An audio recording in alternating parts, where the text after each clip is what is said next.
Cosmere can be a confusing place. From allomancy to surge binding, there's a lot to look out for. We're your hosts and escorts to the realms. I'm Griff. And I'm Alex. And this is the Silverlight Guide to the Cosmere.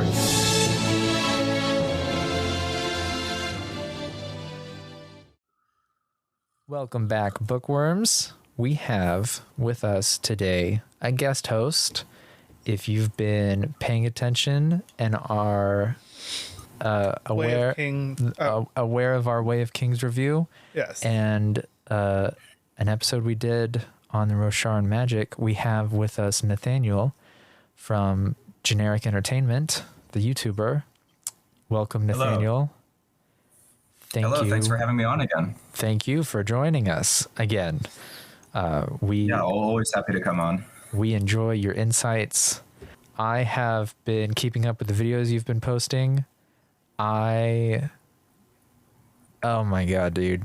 And I had to rewatch it because it was so good.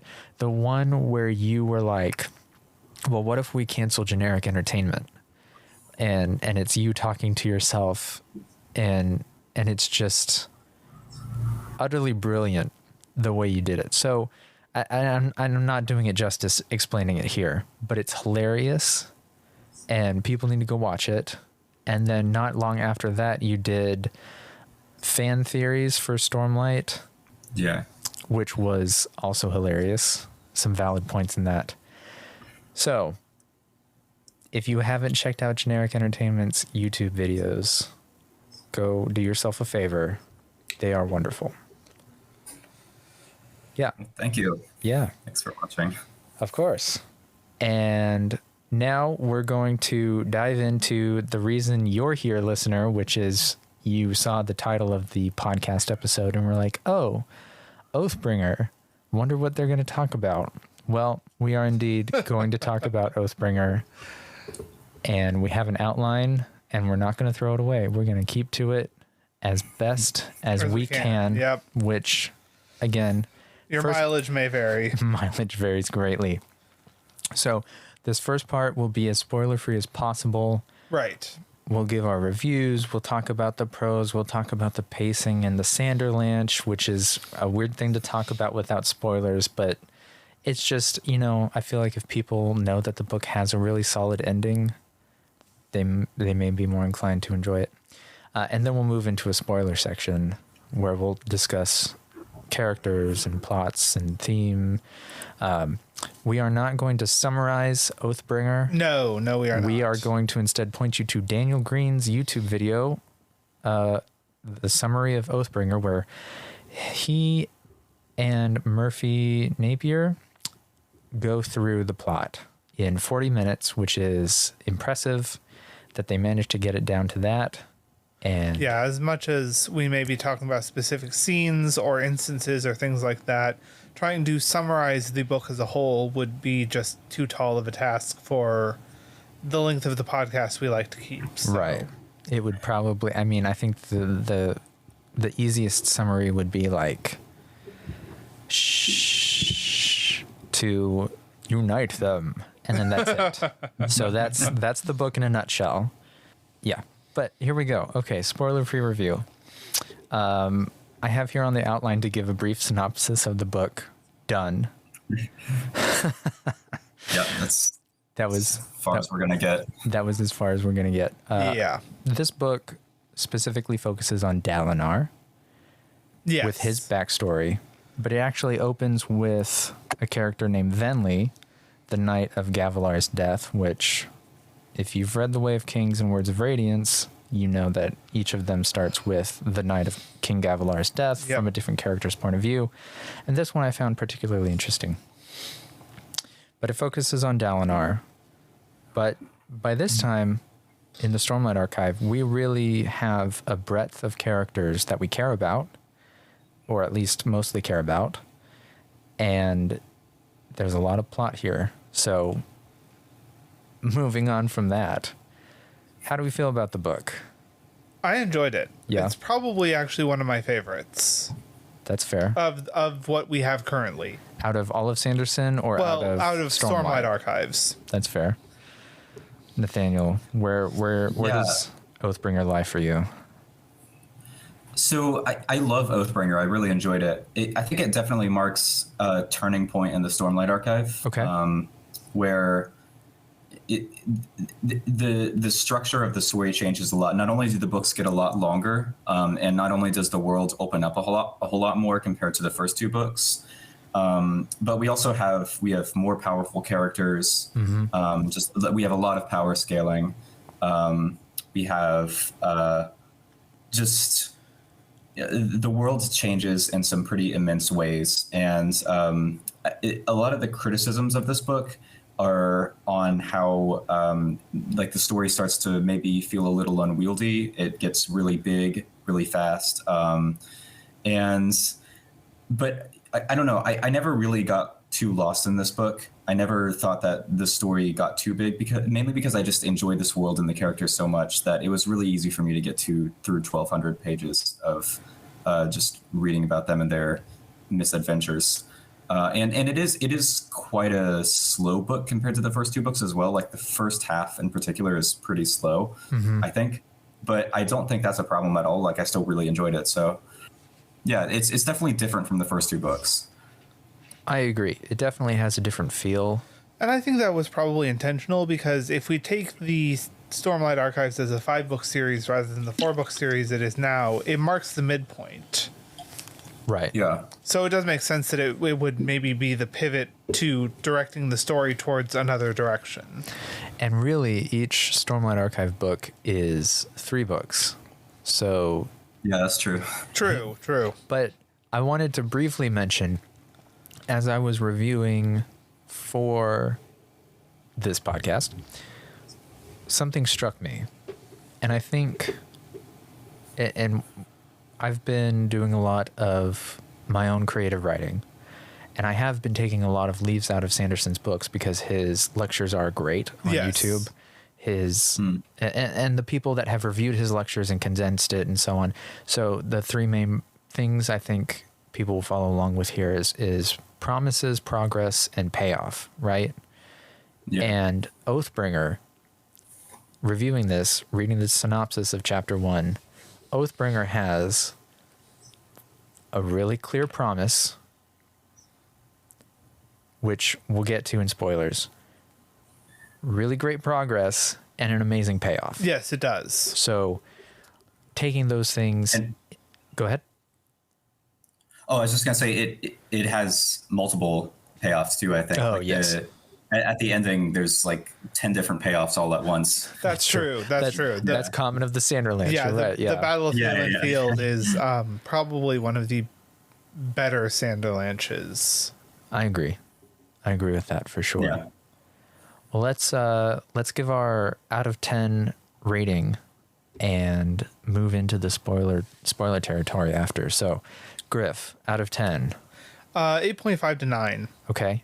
So 8.75. Yeah, that actually, yes, thank you. You're welcome. Yeah, 8.75. There we go. That math degree coming in handy. All right, Nathaniel, what would you rate it? I'm going to say 8 out of 10. 8 out of 10? Yeah. I'd give it like an 8.325 repeating. It's irrational. So you rate it infinite. At all. It's infinite, yeah. No, I think actually I should rate it higher than that. I'd probably give it like an 8.9. Going off of my previous rating system where anything 9 and above is something somebody has to read, in my opinion. Oathbringer is 3 books into a 15-book series, because they're all 3 books, into a 5-book series. So I'm not going to say like, here's Oathbringer. It is an amazing book. Go read it. To anybody, I would. That's fair. They would really need to read Way of Kings. Well, yeah. I mean, I think, however, that kind of goes without saying. Well, yes, but I am qualifying my own rating because I like to live complicated. So 8.9, 9 repeating. I'll throw the repeating in there. This is very tangential, but I do think it's kind of interesting how Words of Radiance is the highest rated book on Goodreads, and partly it's for that exact reason that if you are going to read Words of Radiance, you're probably already invested in epic fantasy and are like willing to read really long books. Sure. Yeah. So there's it's like a little bit skewed towards people who are going to finish the book in the first place. It's like survivor bias. Yeah, it's survivorship bias, basically. It absolutely is, because you're really only going to get the reviews from the people that finished it, Sure. Like, well, yeah, from the people that are very, at least somewhat invested. yeah, exactly. Yeah. It's, Cool. But I still think the good reviews are well earned. Yeah. So. oh, yeah, absolutely. And check out our Words of Radiance review with Stormlight memes Indeed. from TikTok. She has an incredibly insightful section near the end of the episode that left me speechless. Yes, it did. Yes, it did. Wow. Yeah. I wish I knew the timestamp because it's like a 2-hour long podcast tonight. Yeah, it's one And of our unless you're longer like- episodes. Yeah, unless you're like really into listening to long form podcasts, I want to say it's near 1:45, 1 hour 45. Probably. Yeah. Okay, so we are now moving into the spoiler section. I hope that didn't come across Caught me too off guard. loud. Sorry. No, that's fine. I hope you're awake now. Yeah, no, I'm definitely awake. Okay, spoilers. Yep. Combat the late hours. Yeah. Okay. So in our outline here, we're going to talk about characters. There are a lot of them. There are. We don't need to talk about all of them, but as we mentioned, Dalinar is the main focus of this book with his flashbacks. So I want to go ahead, and for those of you who have stuck around after the spoiler warning, even if you haven't read it, I am going to spoil the promise, progress, and payoff here. Right. So in the first chapter, the promise is made that Dalinar is going to unite the countries of Roshar. He's going to Yes. unite the kingdoms, whatever political systems they have. And it struck me as I was reading that somewhere, I was like, oh, that's the promise. And there was definitely progress and payoff. And I was like, it's so clear. It's beautiful. The progress happens in substantial ways where he figures out he can take the other people into the visions. So he starts taking the rulers into the visions. He visits the Azish and uses his powers to speak their language and impresses them. And then, of course, the payoff, at the end, he does, in my opinion, unite them. So that's why Oathbringer's so good. Boom, done. Yeah. Review well, then stuff. there's also the flashbacks as well, which I think is one of the standout parts of Dalinar's story in this book, because I mean, I think they're the best flashbacks in the series, probably. And a large part of the reason for that is because of how much Dalinar's past was wrapped up in mystery before now. It really shows a completely different side of him. We thought after the first two books, we sort of knew who Dalinar was. Right. And then Oathbringer comes along and, just within like the third chapter, we get this flashback where he's, raiding a village and like killing all these people. And it's kind of a little bit shocking. And getting to see the slow progression from that moment to the way he is at the beginning of The Way of Kings is just very satisfying. And it works because even though we already know where he's going to end up, we don't know how he's going to get there since, because of the Curse of the Night Watcher, he didn't remember most of his past, or a lot of it at least. That's right. And you've hit the nail on the head. The fact that Sanderson takes a character that we see as an upstanding, trying to be a moral guide, not only to himself, but to other people, and really following codes, in my opinion, it speaks to me and probably to a lot of people that there are things that we try to adhere to make ourselves better. And then Sanderson goes and throws us, this person has done horrible things. And I think that's one of the things that really stands out about Dalinar's character progression is the fact that we have up through the first 2 books and part of the third, we have established Dalinar as this very moral, upstanding person. He holds himself and the people under him to almost impossible standards. Right. In this striving for excellence and striving for moral uprightness and all of that. And then we do get these flashbacks to him being honestly just somebody who is truly reprehensible. A genocidal maniac. Yeah, a genocidal maniac, war crimes left, right, and center, regardless of whether or not the Geneva Convention. Right, there's no Geneva Convention on Roshar, obviously, but still, just these truly reprehensible actions during the war. And something I found that is actually true in life as well as, and I think Sanderson at least very much shows it in this book, is that nobody is ever just one thing. No matter what face of a person you see, there is going to be more complexity to that person than what you see. And whether or not you have any desire to, explore that, it doesn't really matter. It's just everyone is going to be more complicated than the face that you see. And I think that this shows that about Dalinar, is that some people only saw him in his role as the Blackthorn. That was it, yes. And so, of course, to them, he is a warmongering, genocidal maniac. And then we, as the audience, have only seen him as this upstanding person who is grieving after his brother's death and is trying to be a more upstanding and righteous person by following the way of kings. And we have seen him progress through his role as the bondsmith. And then we get to this, and we kind of have to struggle with that dichotomy of what the people on Roshar know Dalinar as versus who we as the audience know him to be. Yeah. And what's kind of funny is that these flashbacks shed a lot of light on the way Dalinar was treated by other characters in the first 2 books as well, so that when you go back and reread some of those scenes, it makes a lot more sense why everybody is so cautious around him, and why Sadeas is frustrated with Dalinar because he keeps trying to bring back the old Blackthorn. He keeps trying to make Dalinar into something that he isn't anymore. And after reading the flashbacks, you understand why, like, Dalinar used to be a completely different person, much more akin to Sadeas is in the Way of Kings. And so, yeah, yeah. I agree.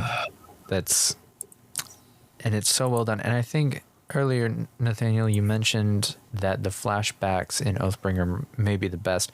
I think part of that may have to do with also that there's action in them, as opposed to Kaladin and Shallan's, where things happen, don't get me wrong, but it's not... It's very focused in on Kaladin and Shallan weren't experiencing the world. Dalinar was experiencing the world, and there was a lot of action, which is appealing to people who like swords and armor, right? I like swords and armor. It's yeah. Cool. I actually... Oh, were you going to say something else? I thought I was, but then I started thinking about how I said and I was like, well... Okay. So go ahead, sorry.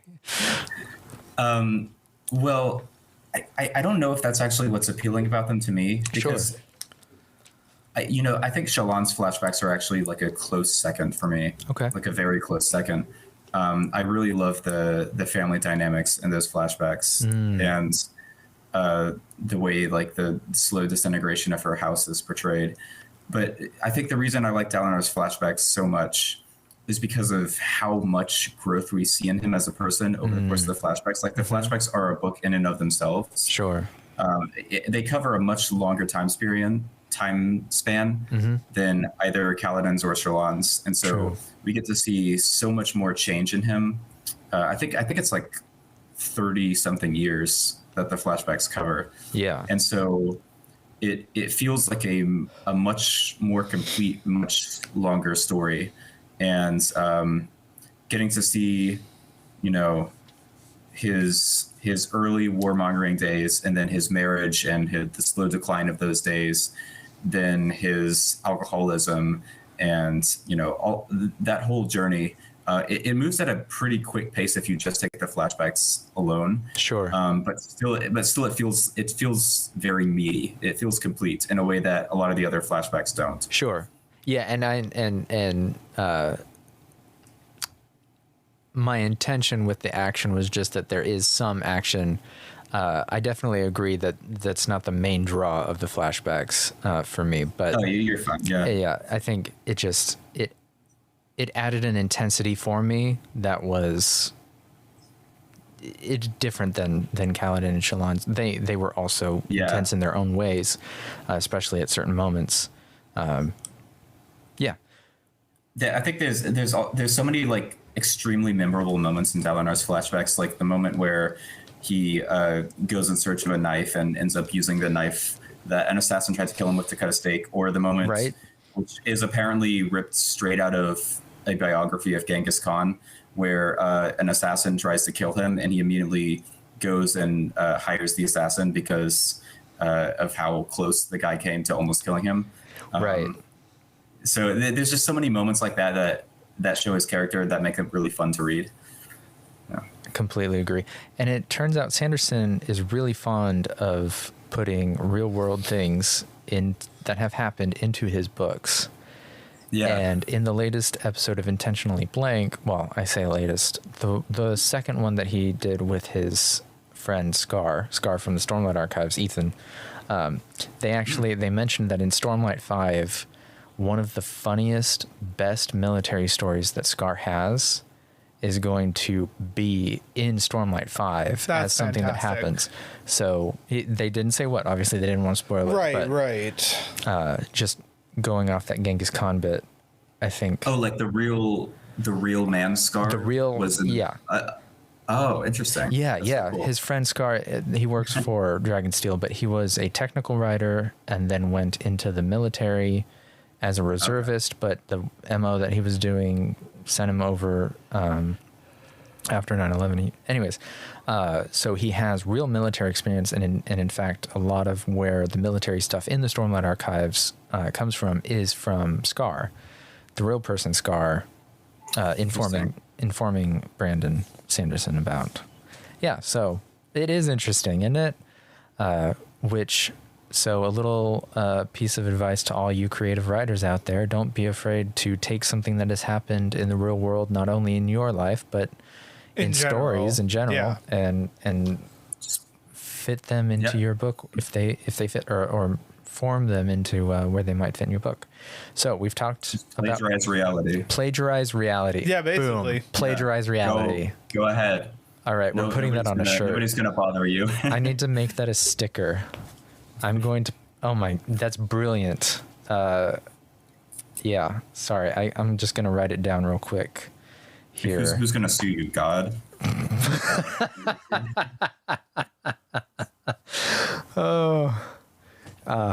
That was. Oh man. All right, plagiarize. It is a great source of inspiration, though. Yeah. Once you start looking at the real world and I don't know, trying to figure real people out, and writing, even just like journaling, like writing things, observations about the real world is such a great inspiration for writing. And even just like taking interesting things people say in conversations and incorporating them into books. It's a awesome way to make a story more realistic and immersive. I completely agree.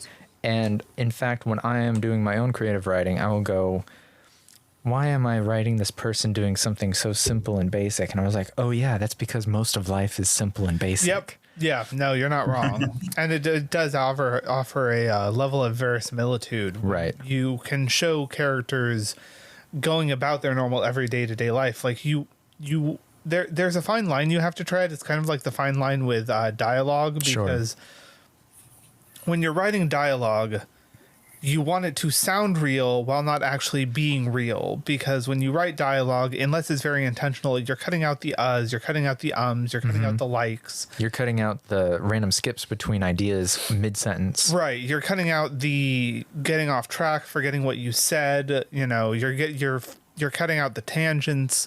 You're writing something that sounds real, but it's very clearly not real. Right. And so I think that you have to kind of tread the same line with showing somebody living their everyday life. You want to make it seem like it's the not boring, the kind of banality of normal everyday life, while still keeping the reader's attention and probably doing something to move the plot forward. Right. Yeah. Yeah. I will confess I actually do like when characters in books break off in mid-sentence or like lose their train of thought or lose confidence halfway through a sentence and just stop talking. I think that there's like there's a scale of realism and dialogue, and sometimes taking the scale really far towards the realism end of things can create an interesting effect in a book. It just depends on what you're going for. Sure. I completely agree, especially if you can manage to juggle that with specific characters where, yeah. Anyways, that's tangent number 1. There you go. I think. If Sorry not, about that.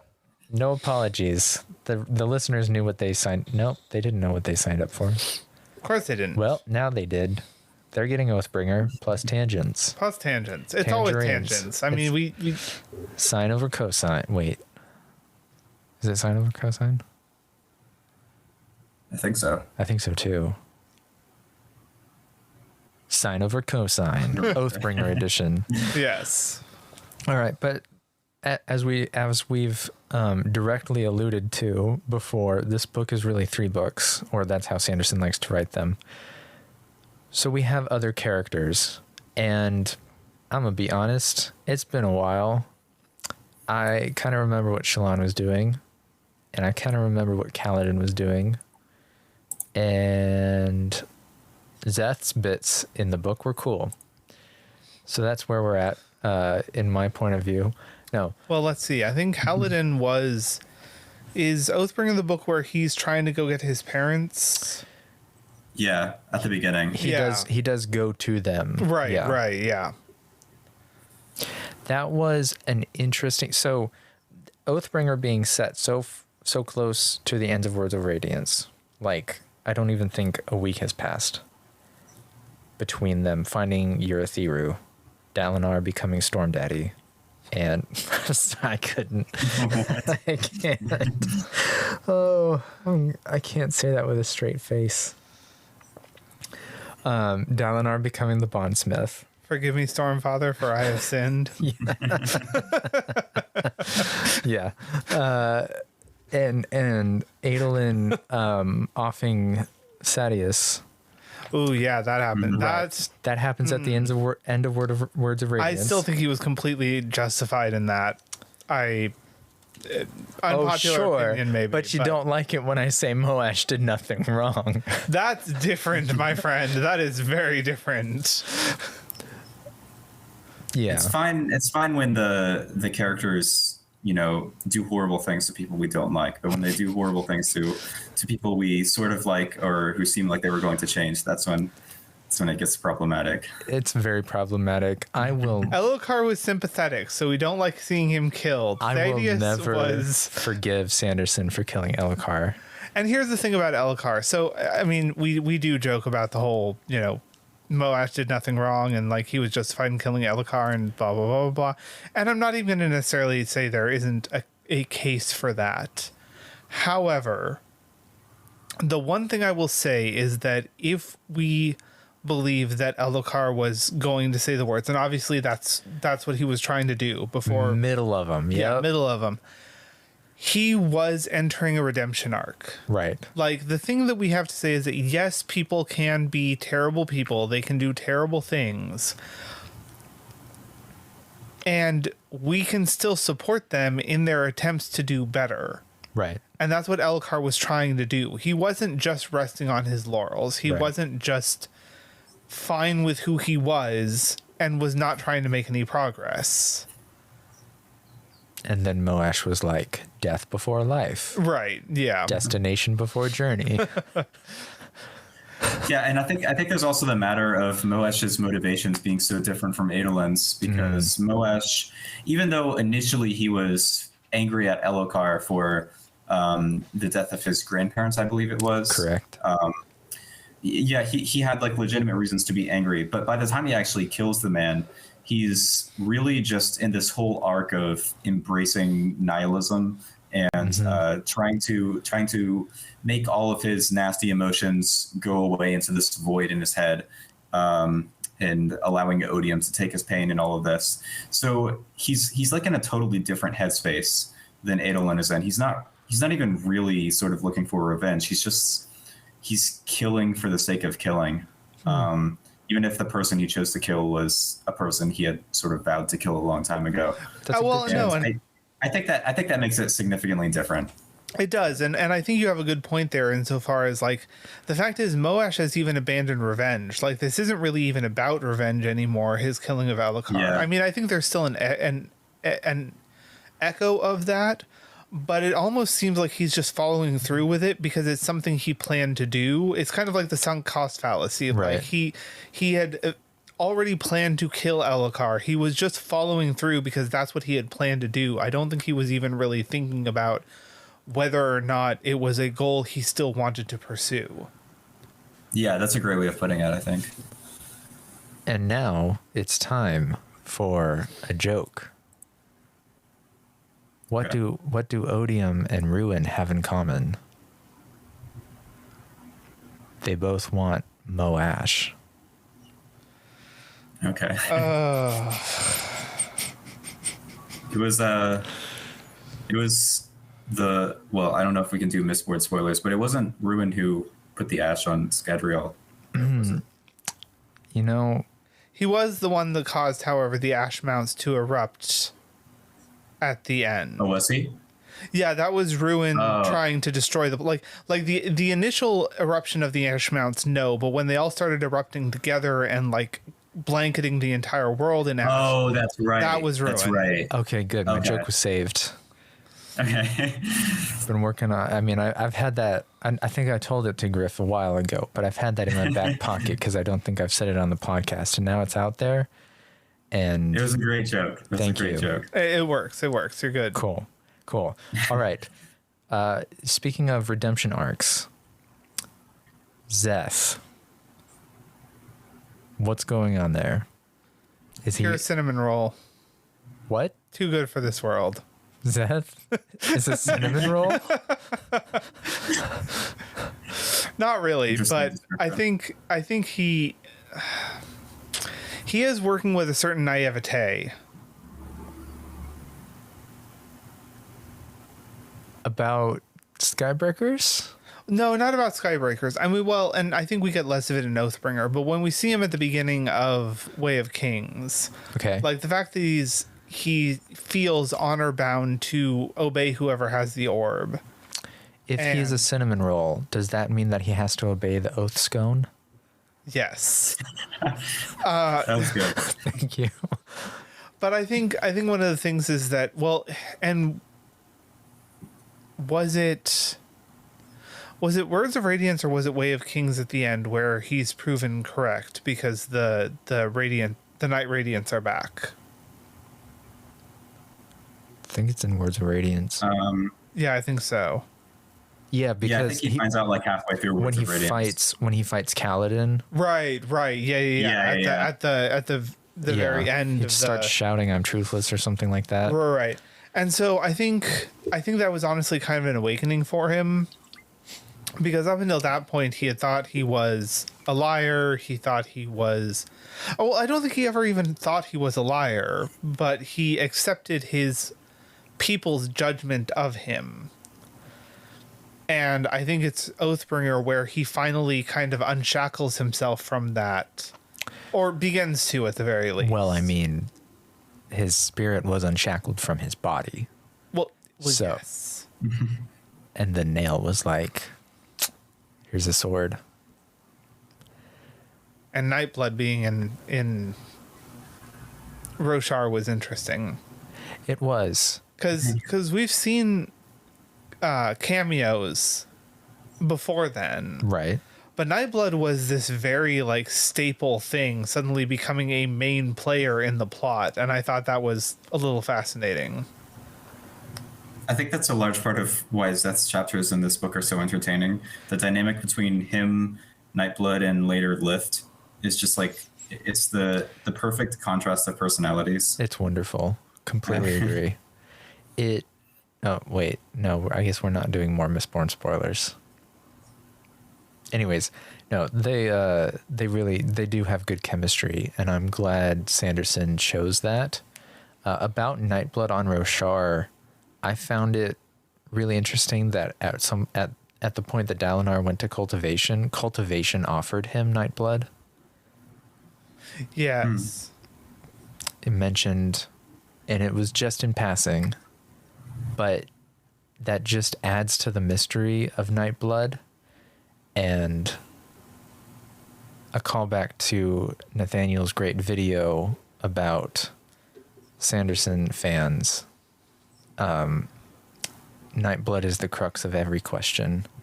And if Nightblood is just everywhere. If you have someone know about Nightblood, if you managed to get a bondsmith on, what was it? Your video was so funny. Anyways, I can't remember it either. I don't know. I just remember something with Nightblood. Yeah. Oh man. God. And then you managed to just copy Sanderson's phrasing so well. Tangent number 2. We're back. Okay. Where are we going with that? Yeah, so Nightblood. There's a mystery there that needs to be solved. We need 2 novellas, Night and Blood. Okay, Sanderson, this is the game plan. When you release Elantris 2 and Elantris 3, what you're going to actually do is a Kickstarter.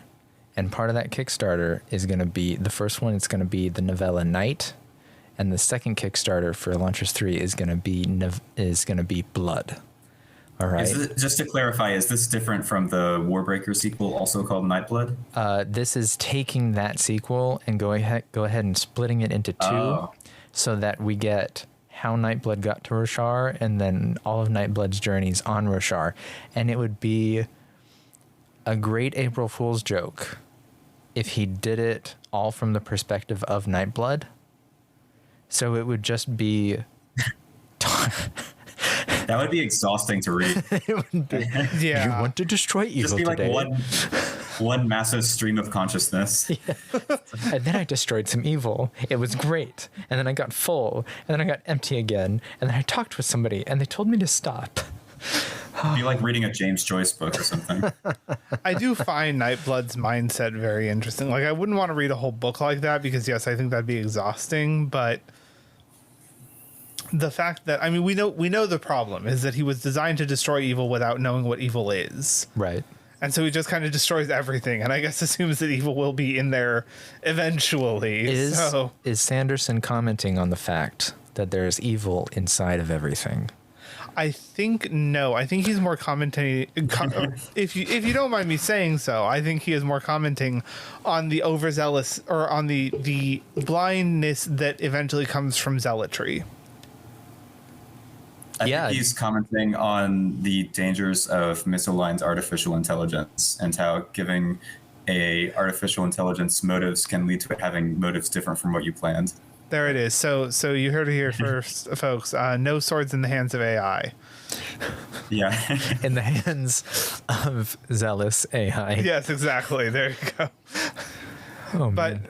I mean, I think you could read it in multiple ways. I see it as kind of a commentary on zealotry. I mean, it's probably, to be fair for Sanderson, it's probably a commentary on like everything. That's a fair point. Yeah, I mean, knowing Sanderson. Yeah. Although the fact that he's paired with Zeth, I think, does kind of support the fact that it's a commentary on zealotry, because before he is proved truthful, when he is still considering himself truthless, he is a zealot. It's in a somewhat calm, compliant way, but he is so absolutely bound to the idea of this honor stone without it having any kind of supernatural hold This is simply based upon his will and what he chooses to do. I think that, he was paired with Nightblood because of that. Right. Because of the fact that he that makes a recently, lot of sense. yeah, that he recently came out of being a zealot. And so I don't know if Nail really necessarily intended this, but I think narratively, at least, he is intended to be kind of a counterpoint to Nightblood. Because Nightblood is kind of bound to its nature. I don't think it necessarily can change, though we may see that being disproven in the future. But With enough breaths, it can become, what's the opposite of blood? bile? Ooh. Wait, what's the four humors? It's blood, bile, phlegm. Well, there's two kinds of bile. There's like yellow bile and black bile, right? Yeah, which one's the opposite of blood in the four humors? I have no idea. I'm gonna type into Google opposite of blood. Oh, well, I'm looking up a chart of the four humors now, and it looks like the one on the opposite side is black bile. Yeah, okay. So the sword, with enough breaths, the sword can become day black bile. It really rolls off the tongue. yeah, that's just it's smooth as butter there. Smooth as bile. Which is not very smooth. Okay. No, not particularly. Well, I guess if it's black, it's got something in it that might make it smoother. Let's not continue that. Although, if he was day black bile, would he still be a black sword? Absolutely. So see, wouldn't it works. Visually, it wouldn't change. Exactly. It would just be the name. Would you like to create some evil today? Evil Nightblood be like. Oh my gosh. Oh man. I hope one day, maybe on one of his plane flights to Hawaii for his vacation, Sanderson listens to this episode. He's like, these guys are onto something. And it'll be after the Stormlight series. Of course. After yes. Stormlight 10 comes out, he'll listen to this and he'll be like, that's how I should have done it. That would have saved everything. Day Black Bile. He'll write an extra novel called, There we go. or an extra series of novellas called Day and Black Bile. There you go. Yes, there you go. There you go. Perfect. Earlier proposal, and then continue the story from there. And it'll actually be what if scenarios like Marvel does. Yes, right? It'll just be a series. Oh man. That implies the presence of a Cosmere multiverse, and I'm not sure how much I like that I idea. really don't like that idea. No. No, actually, No. I'm good with the three realms. Yeah, let's just stick with let's stick with. Oh, actually, oh damn it, that's a tangent that I don't really want to get onto. But what if we go the Adventure Time route, which if anybody listening has kept up with Adventure Time, they did do a 10-episode Fiona and Cake on HBO Max, and it's wonderful. And it's a little bit of an extension to Adventure Time. What if instead of a multiverse, it's just a story inside Hoyt's head? What if it's what ifs inside Hoyt's head? All right. I mean, that would kind of work. Yeah, No, I that would kind of. I can see it working. Yeah. All right. Well, that Narrated by Hoyd. narrated by Hoyt. Absolutely. Yeah. Especially by. Wait, Nathaniel, have you read Tress yet? Yeah. Okay, yeah, especially narrated by Stupid Hoyd. So one of the things that was interesting was that I was seeing recently I listened to a review of the Apocryphon of John, Okay. which is a Gnostic text, specifically Sethian Gnosticism. We are so far from Oathbringer I know. now. No. I'm not sure trust we're me, getting back. There's a connection here. Okay. No, but one of the things that I found interesting, and I don't know if this inspired Sanderson at all. Okay. But I found an interesting comparison of the spiritual realm, the cognitive realm, and the material realm to Gnosticism's idea of the true heaven with the monad, the one true God, the false heaven that the demiurge inhabits, which is still a non-material realm, but is not the true spiritual realm of the monad in Gnosticism, and then the material realm, which is Earth, which is where all bodies and evil and everything inhabits. And it was just kind of this interesting parallel of the spiritual, cognitive, and material realm, and then the three realms in Gnosticism. And I don't know if he was inspired by that at all, but I found an interesting parallel there. It's also pretty similar to Kabbalah, which I was doing some reading about recently. Like I think there's also like these three realms. But if I recall correctly, didn't Sanderson say he was mostly inspired by Plato's theory of the forms? Well, and that would like the cognitive realm. That would make sense then, because the Gnosticism was actually a pairing of Platonic ideals with Christian mythology. Like that was it. Nicene Christianity was the one that eventually won out, which is the kind of Christianity you see nowadays. But Gnosticism was actually a kind of contemporary rival to Nicene Christianity, which paired the Platonic ideals of the forms and things like that with Christianity and the mythology around the Christ figure. Oh, that's interesting. Okay, I didn't realize it was as old as the Nicene Creed. Oh yeah, I thought it was way later. Okay. No. It was contemporary. As I said, Nicene Christianity eventually beat it out, but no, they were contemporaries for a long time. Well, I shouldn't say Nicene Christianity. That's what it became. It was Apostolic Christianity versus Gnostic Christianity. So okay. Yeah, so this one time in college, I was in philosophy and anatomy and physiology, and on this one day in this semester, I had an exam, and for the philosophy exam, it was discussing monads, and for the anatomy and physiology exam, we were discussing gonads. And so I posted this on Facebook. Monads and gonads. Very nice. And that's the intellectual contribution I have to that tangent. Well done. Thank you. I feel like there's a really sophisticated joke in there somewhere. It's not sophisticated at all. No, I feel like you could do something with that. I feel like you could make something clever out of that.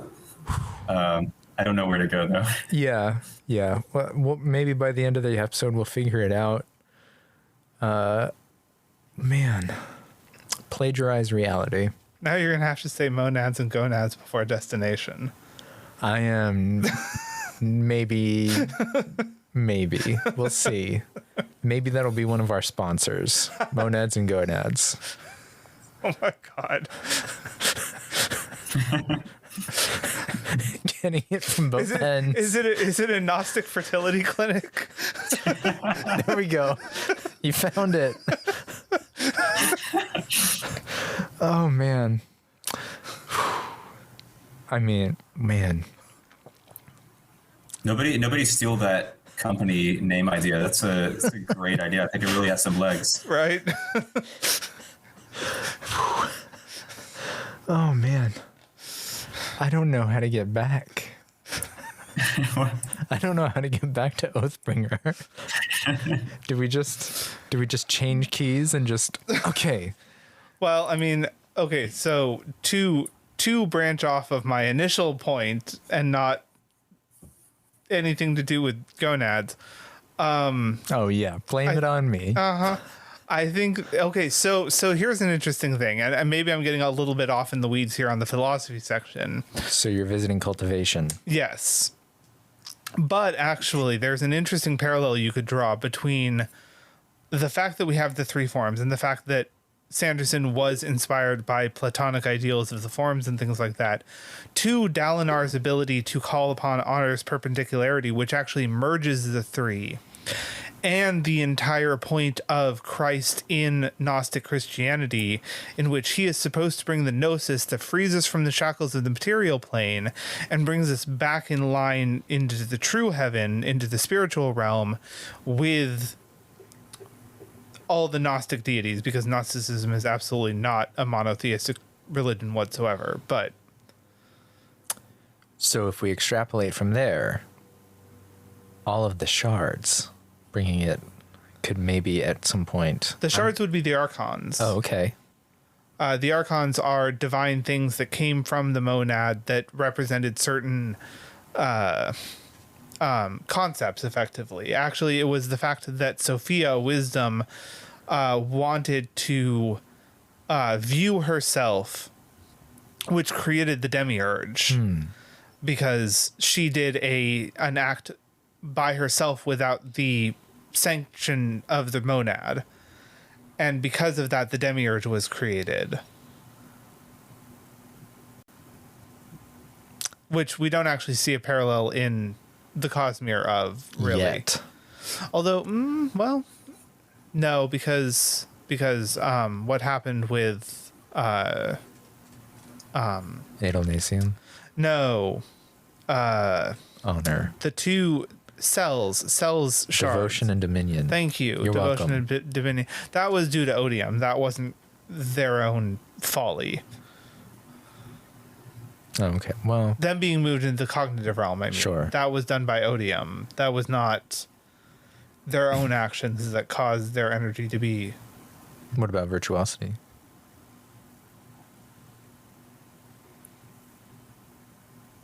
Virtuosity was that. Yumi and the Nightmare Painter? Well, did virtuosity actually? What point are you making on that front? Oh, I was just kind of tying into, you said Devotion and Dominion didn't off themselves, but Virtuosity did.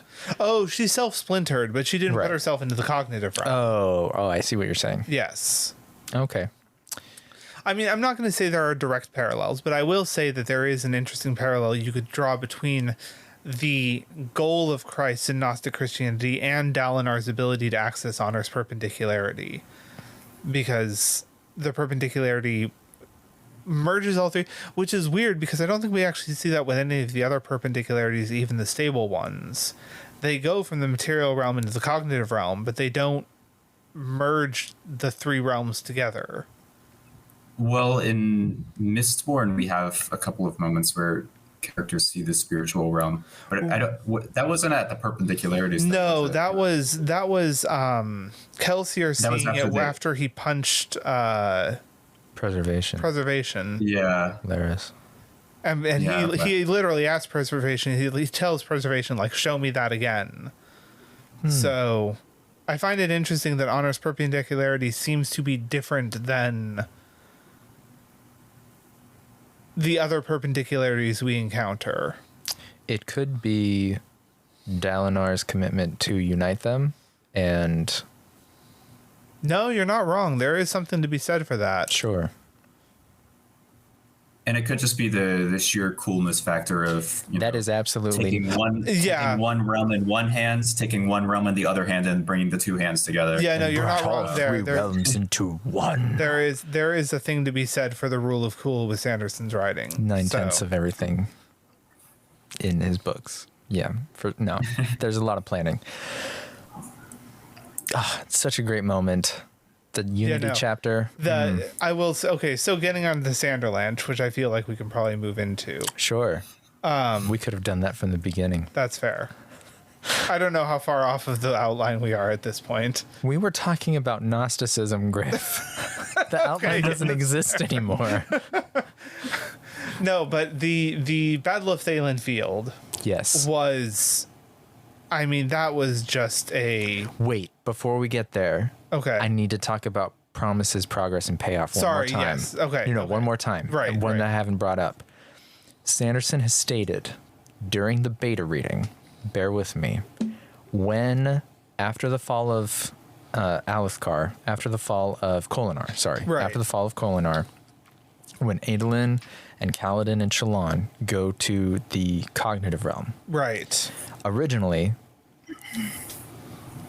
Sanderson had the promise that they would make it to I want to say they were going to go to Cultivation's Perpendicularity, right? Which is what Azure wanted to do. Right. Yes. And then for very, very poorly supported reasons, they instead went down to where they ended up for the Battle of Thalen Field. Right. So he had a promise that he did not pay off, and the beta readers hated it.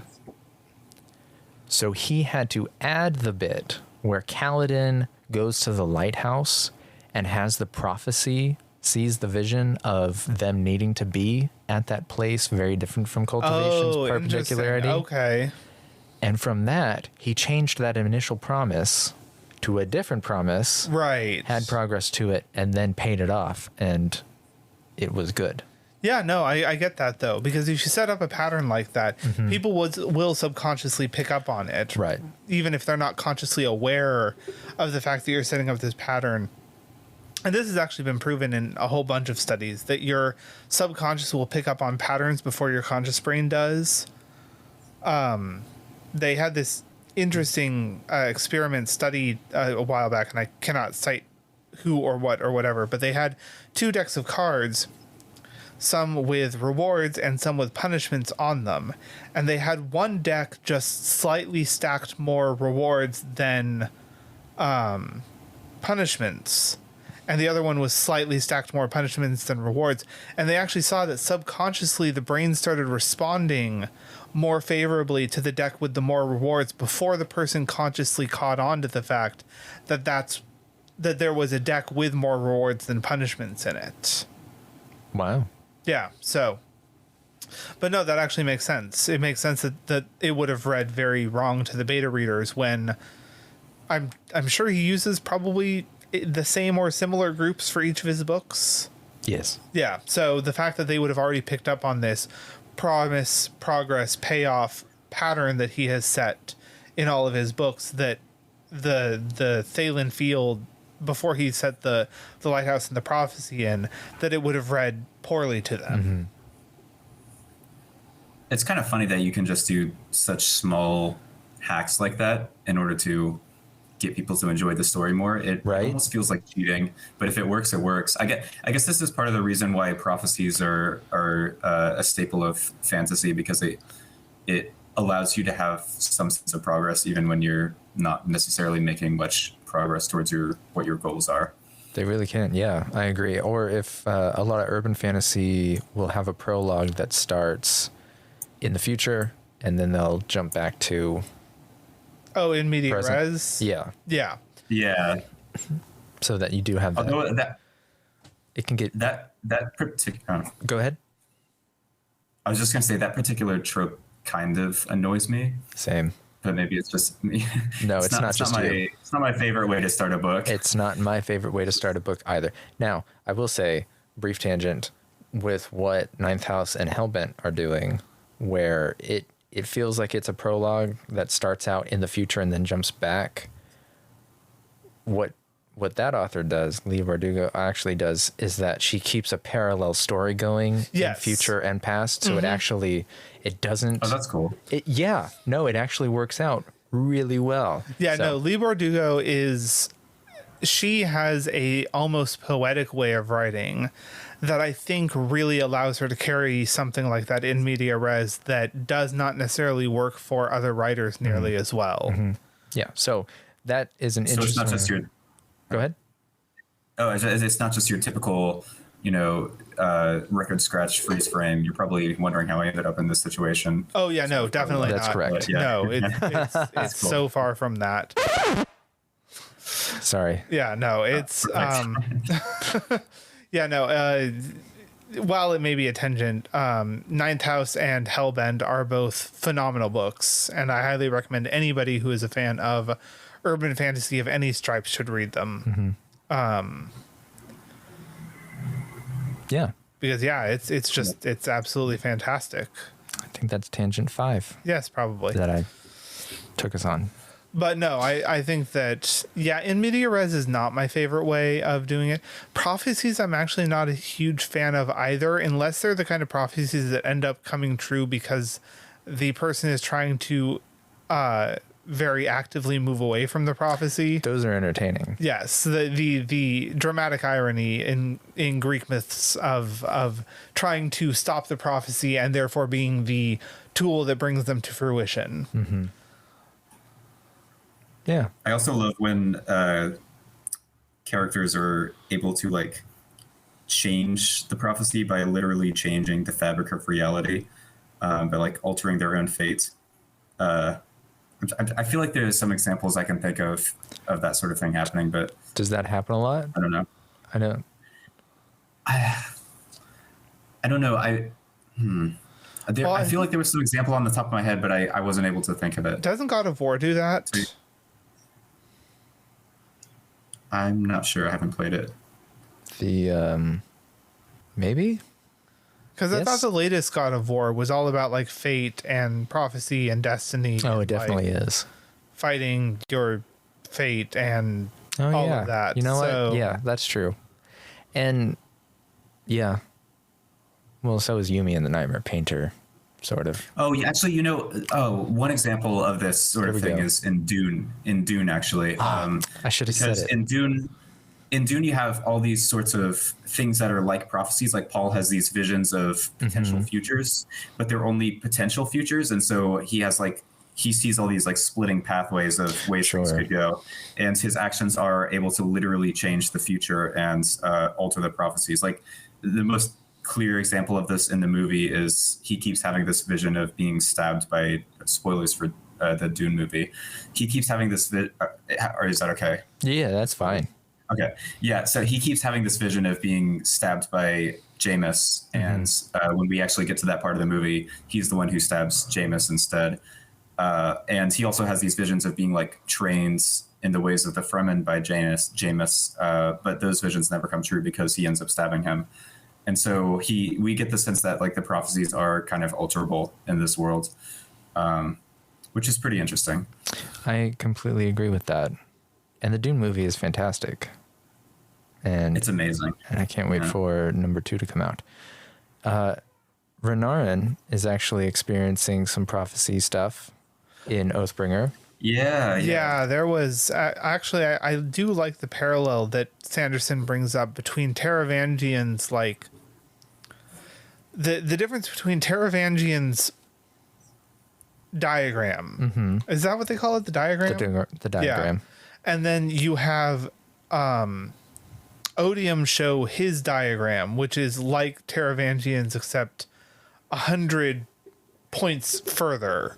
And then I find that's interesting versus because both of them are just possibilities. It's just working off of probability. Because what we see, and actually one of the things that I like about Sanderson with his with the shard's abilities to see into the future is that it's all just potentialities. Nothing is ever set in stone. And we see that because Renarin and his ability to see the future and that future being changed makes him a little dead zone in Odium's super diagram, I guess. And so we see that their ability to see the future is not perfect.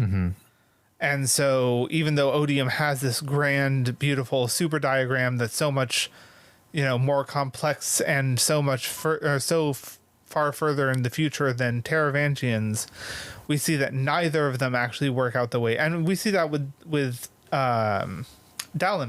Like, Dalinar does not respond the way that the diagram says he should. And so therefore the plan starts to break down. Yeah. Which I wonder if that speaks to actually as a foreshadow for how the book series is going to go now that... Well, that was definitely spoilers for Rhythm of War. That's okay. If people have read Oathbringer, they've probably read Rhythm of War. Probably, yeah. But we're still going to cut it because somebody may be on the cusp of reading Rhythm of War. That's and they're fair. like, I want to go listen to people talk about how much I loved Oathbringer with me. That's what I would do. However, back onto the Battle of Thalen Field. Yes. We've arrived. Yes, we have arrived. I think that honestly, it is probably one of the best. Just like it is just Sanderson showing off all of the abilities of the Knights Radiant, because you have Shallan with her, illusion army that actually has some substance to them, which is why they're at all satisfying for the people under. What's that red mist being? The Thrill. The Thrill. that's under the Thrill's thrall. That's a tongue twister. The Thrill's thrall coming soon to an army near you.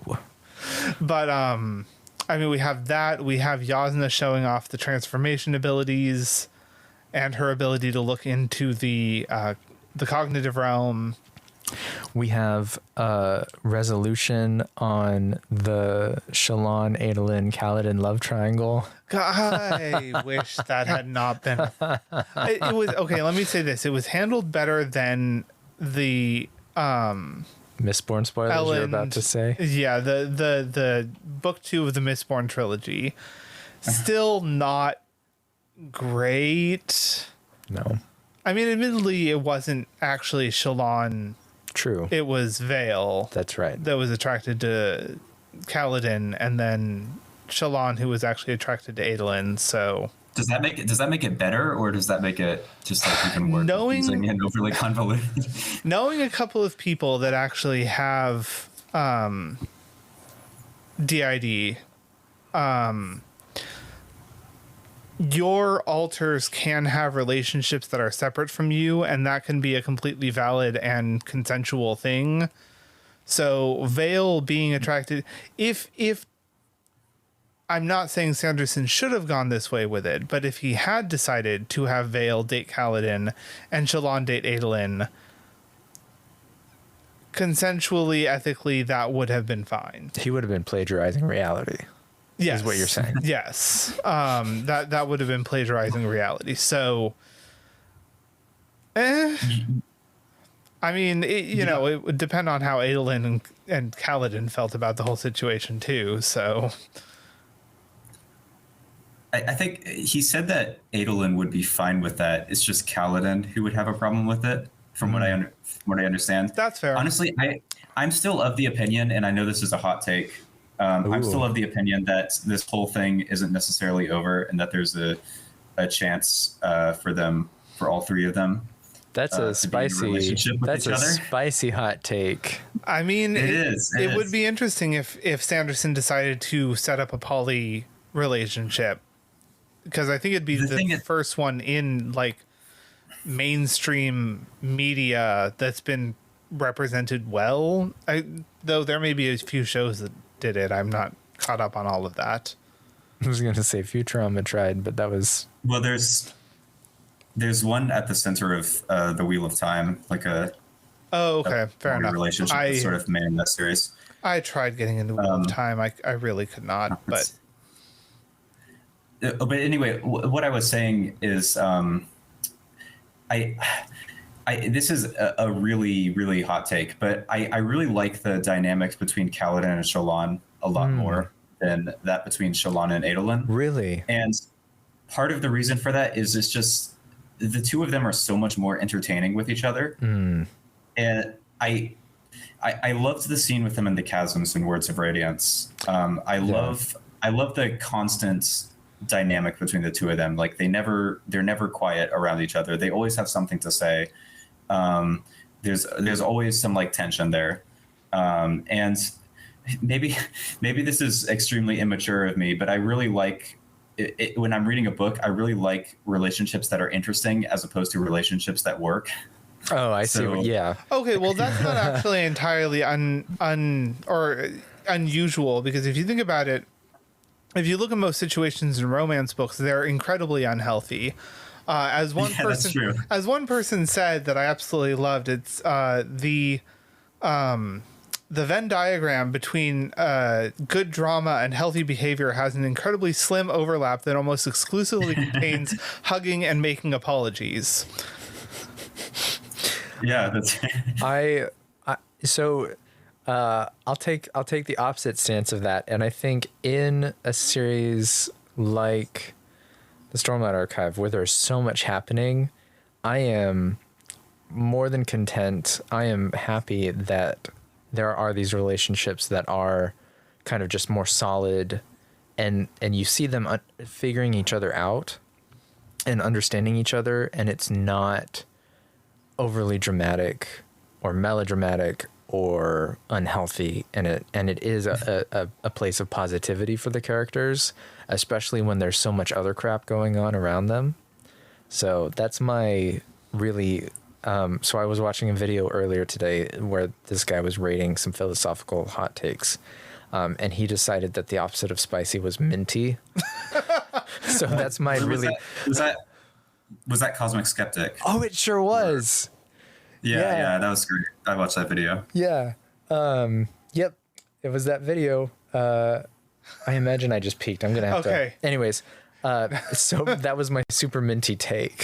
Sorry, that just reminds me of. I do imagine. Oh no, go on.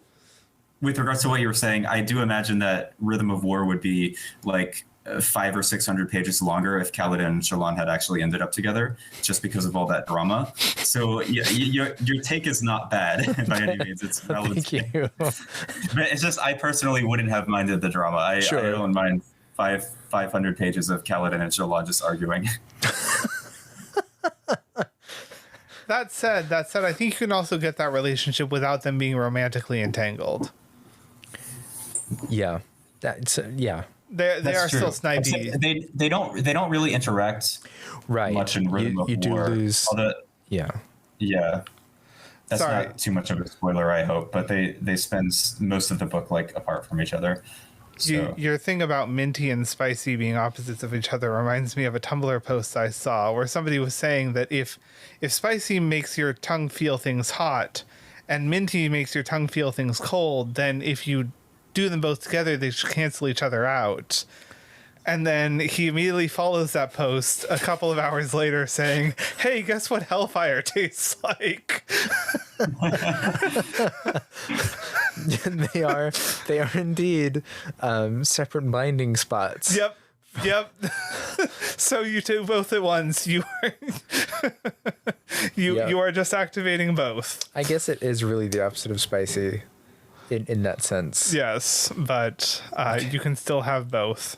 Also, somebody was talking about how they tasted carbonated milk. Why would you carbonate milk? I believe it was something about Pop Rocks and cereal initially, and like the fizz from. But the fact is that what happens when you carbonate milk is that you make a very good forgery of spoiled milk because it's acidic and it curdles. Exactly, but it's still safe to drink, so it's not actually spoiled, but it tastes exactly like spoiled milk. And a heads up, this is exactly what happens when you mix Coke and Baileys. Oh, interesting. Yeah, it tastes gross. Good to know. But it's also for people who use plant-based milks like I do. When you're baking, you curdle the plant-based milk to create a more milk substitute or a binding agent. Oh, interesting. Yeah. Huh. Right? All right. Makes good biscuits. Anyway, back onto Thalen Field, which is what we were initially talking about. One of the little threads I like that Sanderson has woven through the tapestry that is the Stormlight Archive is Risen. And yes. Yeah, no, Risen is one of my favorite characters. And I like how he incorporates her right before this battle. Or really, is it in the interlude? Is it in the battle? Are you talking about the gem that she gets? It's in the interlude. It's one of the interludes. Yeah, with the perfect gem that never leaks. That can retain it perfectly. Yeah. Actually, I did not think that was where that gem was going to go. Really? Initially, yeah, that is not where I foresaw that being used. Where did you foresee it being used? I thought it was going to end up being a long con, something about a perfect vessel for Stormlight and a way they were going to retain their story without it being degraded. Oh. Yeah, but... like Renarin's vision, you were wrong. Yeah, I was. I also didn't necessarily think about the fact that, like, I mean, I knew that Spren could be stored in gemstones, because, of course, that's how, like, the ruby... Flame Spren and the Fabrials. No. Thank you, Fabrials. That was what I was looking for. That's how the Fabrials work and everything. But I think it was maybe because of something early. Is that the... Yeah, that's when they discovered the Stormlight Archives. That's the book where they discovered the Stormlight Archives. So my brain was still on Stormlight being stored in Gemstone, not Spren being stored in Gemstone. Sure. So that was the only reason that was on my mind, and why I foresaw the ruby being used for something other than storing the thrill in. Sure. So I don't remember the name of the actual Spren that brings the thrill. Yeah, I always get it mixed up with the one that gives you visions. Is it Which one's Nergal? Moalok?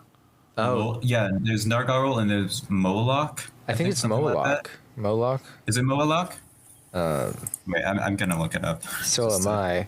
Which one of us can do it faster? It's Nergal. Oh, is it Nergal? Well, that's what. Yeah, it's Nergal. Oh, Moalok is the death rattles. Okay. Yeah, as I was saying, I always get those two mixed up. I think every time I say or hear Nergal, I think of Lord of the Rings. Oh, the Nazgul. I guess that would be why I think of it, but actually from the movies, I imagine when Sam and Frodo are going up the stairs near Cirith Ungol. Yeah. That is what I think of when I hear. I guess the Ungol, the Nergal. Yeah, no. There's a funny thing about the stairs. Oh God. That lead up to what's her name? Shelock.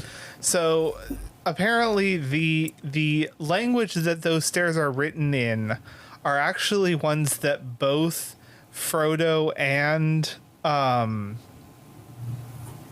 Sam? No, not Sam. Gollum? No.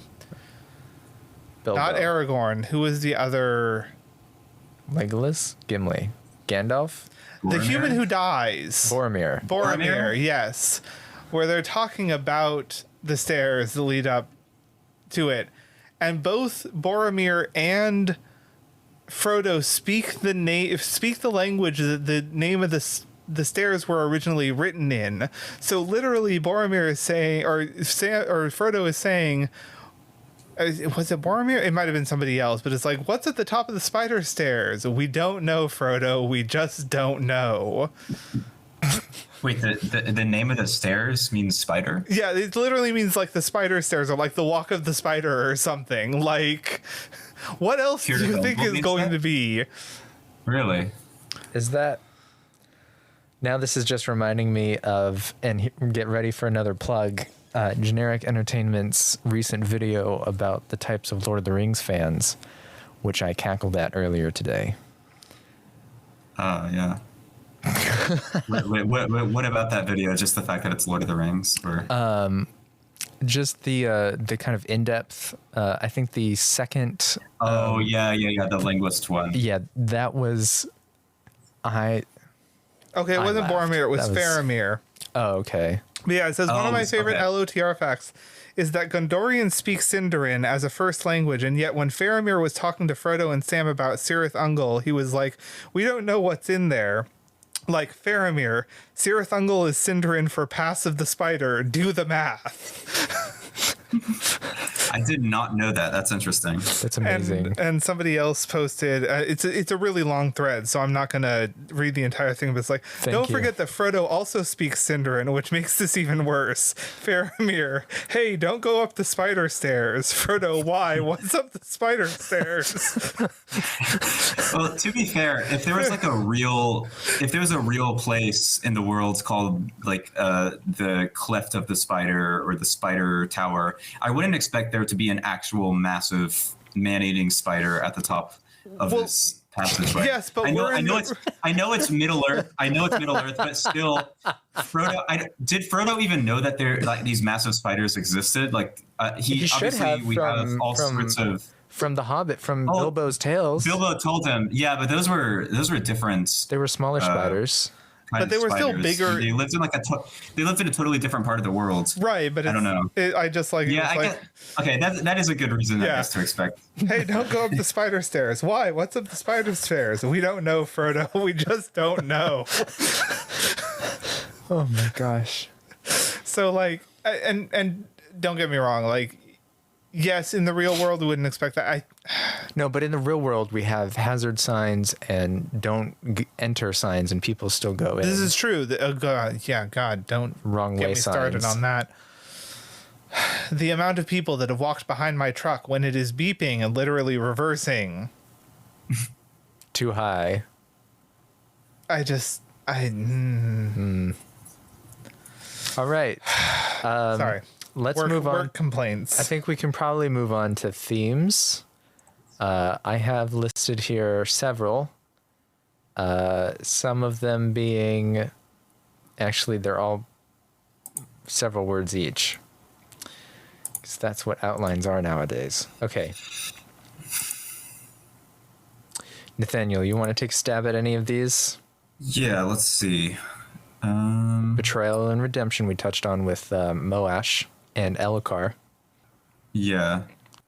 I think a lot of the characters, there's still a lot of character arcs we haven't necessarily touched on That's so true. far.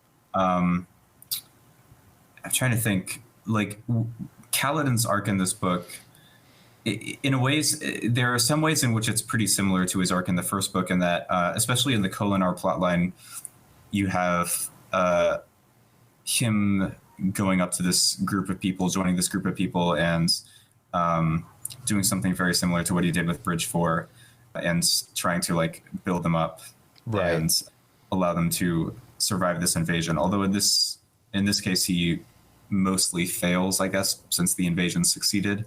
Although not completely. Well, no, I guess a lot of the people did die, didn't they? Yeah. A lot of the wall guards. So yeah, I guess he did sort of fail. And yeah, Kaladin, he has a lot of failures in this book because he fails to speak the fourth ideal. He's not ready for that yet. Yeah. I feel like a lot of Kaladin's arc in this book is sort of setting him up for Rhythm of War and his like ultimate sorts of moments of despair that happen in that book. It certainly is. We also see him with the Parshendi near the beginning of the book, and he gets a deep sense of how, I get relatable. I don't know if relatable is the right word, but yeah, I know what you're meaning. Yeah, that the Parshendi aren't just Well, I mean, I think it's the whole thing of the fact that, like, it's been pretty well proven in war that you have to kind of demonize your enemy if you're going to be able to kill them, because if you humanize them, then it makes it that much more difficult to do, I'm going to put necessary in massive quotation marks here, but do what's necessary to win the war. Like, well, Syl thinks it's necessary, so you don't need to put the quotes. Right, but Syl's fine with it. Okay, that's just going off of what's in the Stormlight Archive. I'm just saying. Right. All I'm saying is the fact that, like, it's not surprising that Kaladin did not necessarily think of them as just people living normal lives, because if we're going to kill them, especially in personal combat like that, I think you kind of have to demonize them a little bit to at least be able to make. Sorry, go on. I did. That was the entirety of my thought. Okay, well, I was just gonna say this is actually one of my favorite things about Oathbringer, because I see some people point this out as a weakness of the book, that the main villains in the book are a bunch of farmers who don't really know how to fight, and are basically just normal people who had their memories wiped from most of their life and don't really know what's going on, aren't particularly intimidating. But I think this is one of the biggest strengths of the book, because they're not just orc substitutes. They're not this mindless army of minions. They're really just regular people. And the fact that we spend so much time with them in this book, getting to know them and seeing them for who they are, really makes this whole war a lot more morally gray.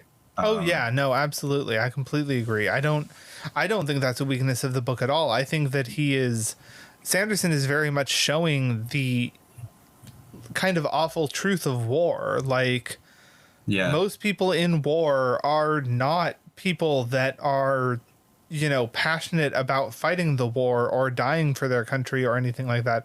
They're literally doing this thing because this is either what they signed up for or what they were conscripted for. And they really don't want to be there any more than the other side really wants to be there. And in the case... Oh. No, go on. in the case of the singers, it's almost like they don't really have much of a choice because they spent their whole lives being enslaved by humans, and now when they finally are unenslaved, they have the chance to go to war against essentially the entire human race.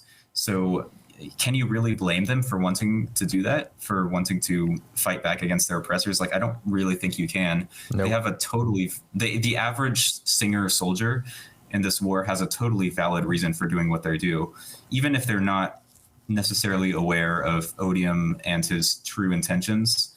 It's hard to blame them for supporting him. Like, well, really... and on top of that, they don't really have a choice, because like, what other infrastructure do they have to set themselves under? Like, they were literally a slave race. They don't have properties. They don't really have homes. They don't have jobs. They don't have a monetary system. They don't have any kind of elected government, or not even elected, any kind of government set up. Like, they literally have nothing. They come out of being these kind of mindless, compliant slaves to no kind of infrastructure supporting them. So yeah, of course they're going to or they're going to follow the one person that says, "Hey, I'm like you. We're doing this war. Come with us." Like, I don't feel like they would have the choice to do anything else. Yeah, absolutely. Well, they could run away to the Shattered Plains. Right, because that's worked out so well for them. It did for some of them. And then they literally created the Everstorm there. So like, yeah. That's, I guess you got a point. You got a point. I'm just saying, like, I can understand why they joined the war, even if they really don't want to fight, because I don't think they had much of a choice otherwise.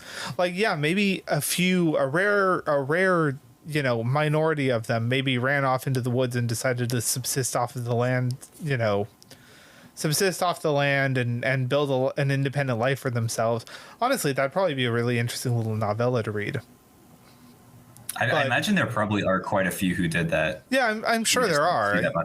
I just don't think that that's the majority of them. I think the majority of them, you know, were waking up confused and alone and scared and not knowing anything about the world that they existed in. I don't know how much of their memories from their time as the Parshendi, as the Parshmen, you know, I don't know how many of them are, how much of that memory is something they retain. But actually, either way, like, they either remember their time as a Parshman living under the Alethi and following orders and doing nothing else, or they don't. Either way, I still think it results in them waking up alone, confused, scared, without direction, and having somebody come and say, "Hey, we have support here for you. We have food. We have shelter. We have a plan for what we're doing." Yeah, most of them are going to follow. Yeah. It also sort of raises this interest. I think most of them wouldn't really have had any combat experience before waking up in the Everstorm. So it raises an interesting question of how they were trained so quickly to fight. I guess maybe a lot of them weren't. Like, a lot of the enemies the characters encounter in Oathbringer are the fused. But in the Battle of Thaylen Field, there are a lot of singers in the battle as well. And at that point, from their perspective, they're really only like, a few weeks old. They only have like a few weeks of memory in them, something like that. Maybe months. I don't know. So it's kind of a messed up situation. Very. Good job, Sanderson, pulling at our heartstrings. Exactly. Like, yeah, I mean, well, and was it ever confirmed in any of the books that was why the original Knight Radiant cast down their swords, was because they found out that they were wait, is that Rhythm of War spoilers? No, that they find out in Oathbringer that okay, so it is an Oathbringer. Are not an indigenous species. Yeah, okay. I wanted to make sure it was Oathbringer. I wanted to make sure I wasn't popping into Rhythm of War spoilers. But like, I believe it's said that that's why the original Knights Radiant cast down their swords, was because they found out that they were the Voidbringers. It wasn't the Parshendi. Yeah. And so the fact is that, like, you know, I think Sanderson does a really, really good job of portraying the war as it's a fighting of two sides, but neither one is right. Like, if it's, of course, the humans can't just give up everything that they've done to Roshar and, like, cut the planet in half or whatever. Like, that's just not logistically, like, yes, it is not impossible, but the amount of logistical effort it would take to do that would be ridiculous. My face was very disbelieving of what Griff was saying. Yeah. Is why he. And also, they don't want to die, so I understand them fighting. But, like, Sanderson, I think, goes out of his way to show that this is just two sides going to war. This is not a good side fighting a bad side. Yeah. Like, yes, maybe the Parshendi are, teaming up with Odium and all of that, and that's going to eventually turn out to be a disaster. But I can understand why they do it. Go back to Ashen. Get off our planet. Basically. Not in my backyard.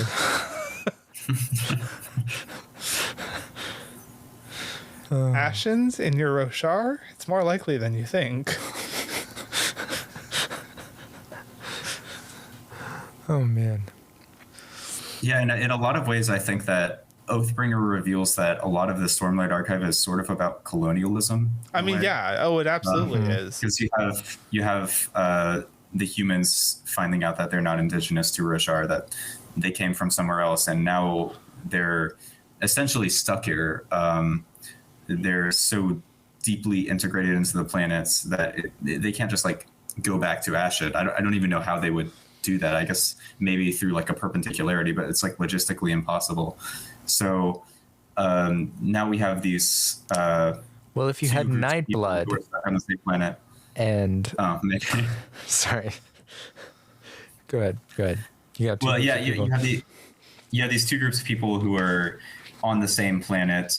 One of whom is not originally from that planet and doesn't really belong there, but still can't leave. And so, like, of course, there's going to be conflict. And it's just as I was saying, it's a messed up situation all around, and it's been like this for thousands of years, and probably not going to, like, these tensions are likely not to be resolved anytime soon. Well, I mean, it's like what's going on with the U.S. It's like if we decided to give the natives back their land right now, where would the entire population of the U.S. go? It's not like we could go back to Britain for a lot of reasons. Yeah. So, like... plagiarize reality. Yeah, basically. Like, both are kind of in an untenable situation. Mm-hmm. So, and unfortunately, instead of, being resolved through debate or whatever, it erupted into conflict. And I don't necessarily blame any one side for that. But... I was going to say something, and I don't know if it was clever or not, and then I forgot it. But I thought I'd put a placeholder in there in case. My curiosity is, why did Honor like the humans so much? Because it was honorable. Next. That is a good question. Oh, go ahead. I was going to say, if they had a Dawn Shard powered surge of transportation, they could probably get back to Ashen. That's what I was going to say. Do they have a Dawn Shard that could do that? On Roshar? I think that's spoilers for other books. Okay. Dawn Shard out now. But yeah, I mean, even if they could get back to Ashen, most of them haven't grown up there. Right. They have no idea what the planet's like. And we don't even know what Ashen is like at the moment. Yeah, exactly. Is it even a livable place anymore? The whole reason they left was because they sort of ruined the planet, from what I understand, with surge binding. So, and the only kind of phrase we get about Ashen is in Arcanum Unbounded, where Chris writes that there's like these floating cities. Mm-hmm. I don't know what that's all about, but it's I guess people still live there. That's confirmed. Right. But how habitable is it? How many are there room for hundreds of millions of people to join the planet? I don't know. Yes. No, I'm just kidding. I don't know either. Yeah. All right. Let's move on to unless there's some particularly poignant. Oh my God. I didn't even read those words before I said them. Particularly poignant. Right there. They're on the page. Did not. Perfect. Wow. I am. Are we in a simulation? Maybe. I feel like we're in a simulation. Anyways, more on that later. All right. If we can move on to criticize. Oh, go ahead. Well, there's one moment I wanted to mention for talking about poignant moments, which is the moment with Taln in the climax, which is one of my favorite. It's one of my favorite moments in this book. Same. Loved it. Because you have Taln finally getting his memory back for this very brief period of time, and he's just so self-sacrificial that he thinks, his immediate response to finding out that he held back the desolations for 4,500 years is gratefulness instead of horror, which is just it's such an incredible characterization of him. And I love that it sort of comes out of nowhere too. We haven't even really seen Taln that much in this book, but it still feels like the culmination of a lot of stuff that's been going on behind the scenes. And yeah, Taln, that scene with Taln, it gets me. It gets me too. It really does. And he's talking with Ash, right? Yeah. And we're seeing it from Ash's point of view. So we're getting this build up that Taln is going to be angry, and she's afraid of what is going to happen. And he just goes, "What a gift you've given them." Like, brilliant. Freaking brilliant. It's such a quick scene too. It's just like it happens in the middle of the climax, right? In the middle of all this other stuff going on, and then just sort of moves on. We still don't really know that much about Taln and his past, but this is just like a little tantalizing glimpse into his true character. It's incredible. Right. I really liked at the climax where Dalinar is facing Odium and he's got the Way of Kings, and Lift pops up, and Dalinar's like, "Well, do you have a weapon?" And Lift is like, "Nope, can't read."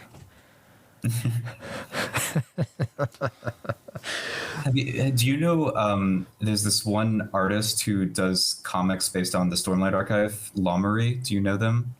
I imagine I've seen. They did like a comic book of that entire scene. It's like 10 pages or something. Oh, really? Yeah, it's really great. They do art of so many critical scenes in the Stormlight Archive, but especially like the climax of Oathbringer. They do a lot of art of these moments near the end, and that moment in particular that's great. Was portrayed very memorably by them. It's such a great moment. Yeah. So I think you had some discussion you wanted to do on social structures.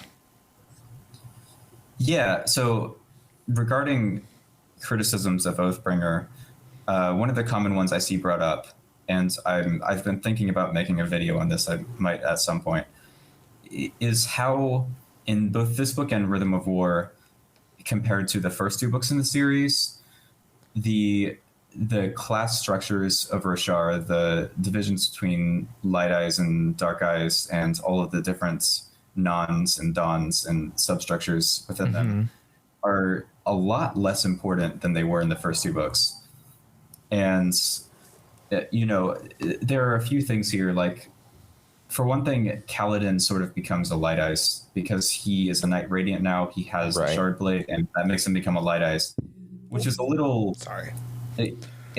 Obviously it's related to how the magic system works. Like, there's an explanation for it, but it's a little weird that becoming a Knight Radiant seemingly gets you into like a higher class. And like Kaladin doesn't see himself as a Light Eyes. He sees himself as a Dark Eyes, and yet he still is literally a Light Eyes. Like, there's nothing he can really do to prevent that. And it kind of feels like in this book, it feels like he sort of loses a lot of what made him an underdog in the first two books. It feels like everything is a lot easier for him, not only because he's powerful, but because he's so respected. He is part of the upper class. He no longer has the awkward experience of walking into a bar or somewhere with a bunch of light eyes and feeling out of place. Instead, he is part of the upper class. And so is everybody else in Bridge 4, or most of the people in Bridge 4 anyway, Right. because they become squires as well. They get the light eyes eventually. And so as a result, we end up not having too many characters who are dark eyes, who are part of the lower class. And it feels like this whole section of the world is sort of cut off and no longer as important to the story.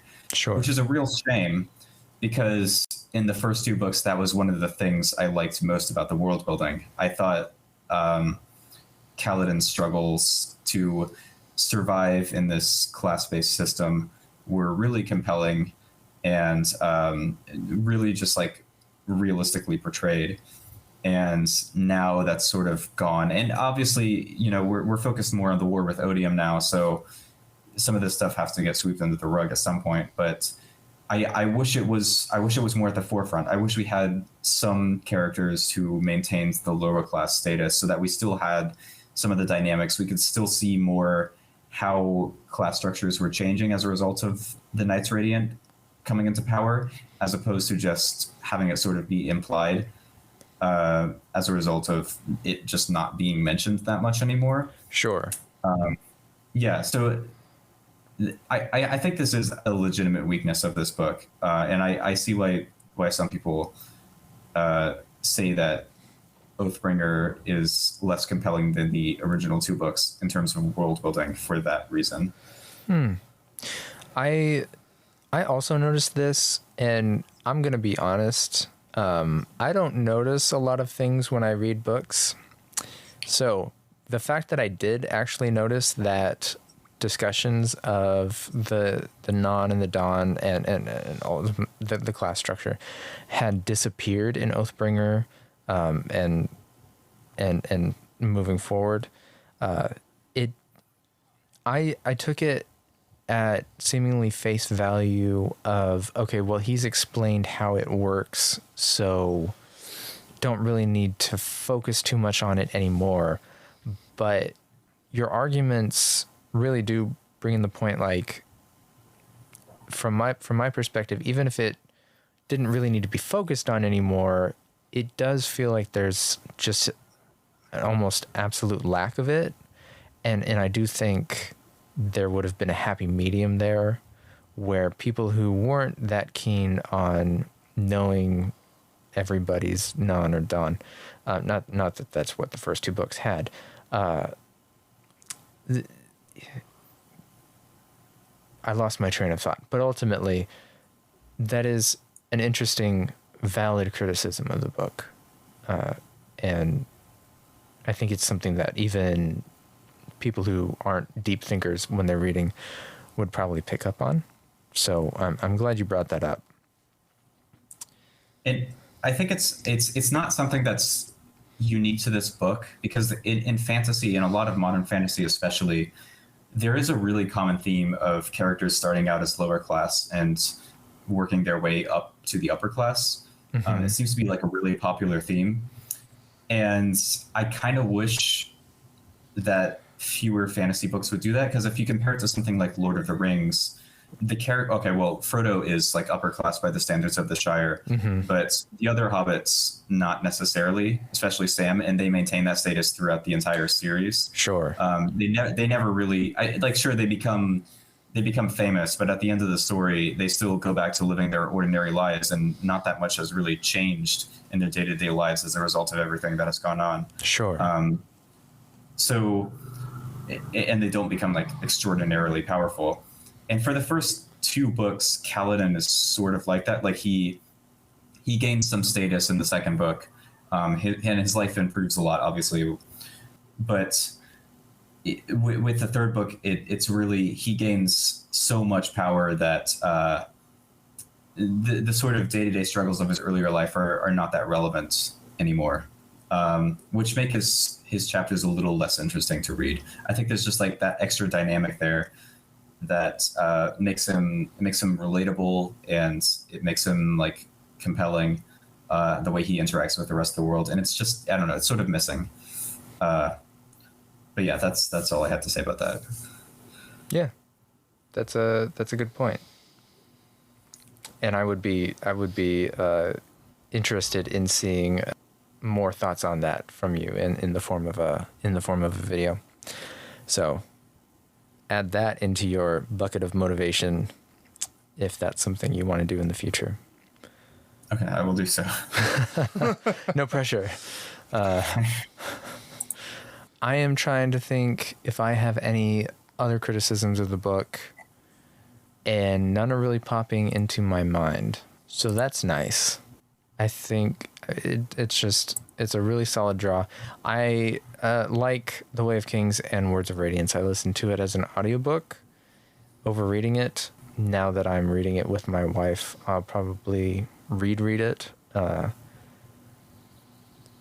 I listened to the audiobook like a good Alethi man. So cheers for me. And really great book. Really peak fantasy. I'm not sure it gets much better than that. Except maybe 500 pages of Shallan and Kaladin talking for You can't beat that. Come on. Yeah. No, there's I would really like, so we know for Stormlight 5 that we're supposed to ask Sanderson about whatever happened on July 18th. I would love seeing little snippets of scenes that were cut, or frustrations that Sanderson has had with the characters during the writing. I think that would be entertaining to read or hear about. Yeah. But that's all extra. So I think we've come to the end of our review, unless there's anything else anybody needs to say. No, I don't think so. All right, listeners, go forth and plagiarize reality. Nathaniel, thank you so much for being generous with your time and joining us on our path to reviewing the Stormlight Archive books. Indeed. We do have, I believe I have gotten on board that Cosmere chick for reviewing Rhythm of War with us sometime after Dragonsteel Convention 2023. So listeners, be looking forward to that. Nathaniel, do you have anything coming out for Generic Entertainment that you'd like the listeners to stay tuned to? I don't plan my videos very far in advance, so I can't say. I will say I started a Discord server very recently, so if you want to join that, you can find that in the community tab on my channel. And there's lots of talk about like the Cosmere and the Wheel of Time and other fantasy series and sci-fi on there. So yeah, if that sounds like your thing, then go ahead and join. Fantastic. But, yeah, I think that's all the only plug I wanted to That's add. a good plug. I'll plug, just subscribe to Generic Entertainment. Mm-hmm. I have not been disappointed by any video, which is rare because most channels have at least something that disappoints me. So, I'll do my best to make a video that will disappoint me. That will disappoint you. Oh man, what would that even we look need like? Consistency there in your surfing experience. I guess you could do a video on how my minty take was just absolutely horrible. You have my permission to use my audio if you want. You can just be like, that would probably disappoint me. That would be such a weird. Okay. That would be such a weird world. Don't do that. You don't need to do that. I mean, if you, I'll try to add in some comments somewhere about mintiness, and nobody else will get it, but you'll know that that's specifically directed at you. okay, I'll be on the lookout. And yeah, I'll be on the lookout for it. Fantastic. Well, Griff, if you want to sign us off. Yep. Until next time, don't panic, world hoppers. Life before death, strength before weakness, monads and gonads before destination. Perfect. Nice.